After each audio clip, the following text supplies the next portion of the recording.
दर्शक बंधु आज आम यह भिडियो जानिबा जे प्रकृत में भर्ता टंका काहाकू केते टंका मिलिबो काहाकू मिलिबो 3000 टंका आउ काहाकू मिलिबो 3500 टंका आउ काहाकू मिलिबो 1000 टंका। तो आज यह भिडियो देखिबा परे आपण माने जानि परिबे जे प्रकृत में काहाकू केते टंका मिलिबो बोली। तो सेति पई आपण माने आज भिडियोटी को पूरा शेष पर्यंत देखंतु कारण एहिथिरु ही आपण मानकर सब डाउट क्लियर हो जिवो। एही भिडियो देखिबा परे आपण माने सब किछि जानि पारिबे। भिडियो देखिबा परे आपण माने संपर्क रे सब किछि टेक्निक अपडेट सर्वप्रथम मध्य जानि पारिबे।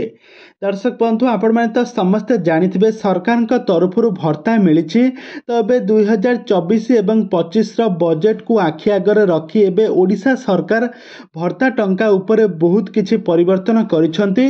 तो सरकार का कहिबा अनुसार सरकार का नियम अनुसार 80 वर्ष रु ऊर्ध्व माने जेउ माने वृद्ध लोकंकर 80 वर्ष रु अधिक होइथिबो आ सेमानंकु 80 वर्ष होइथिबो सेमानंकु मिलिबो 3500 टंका माने 3500 टंका। 80 वर्ष पर्यंत किंबा 80 वर्ष होइथिबा वृद्ध लोक माने ही सेमानंकु मिलिबो 3500 टंका। आ 80 वर्ष रु वृद्ध आ 80 वर्ष रु अधिक वृद्ध एवं विकलांग पाई डाक्तरी तांकर डाक्तरी सर्टिफिकेट रे तांको 80 वर्ष होइथिबा दरकार। आ तांकर वोटर कार्ड एवं आधार कार्ड सब डॉक्यूमेंट रे तांको 80 वर्ष पूरीथिबा दरकार। ताहेले तेमानंको मिली परिबा सठिक प्रमाण पत्र देबा परे सेमानंको मिली परिबो 3500 टंका लेखाए।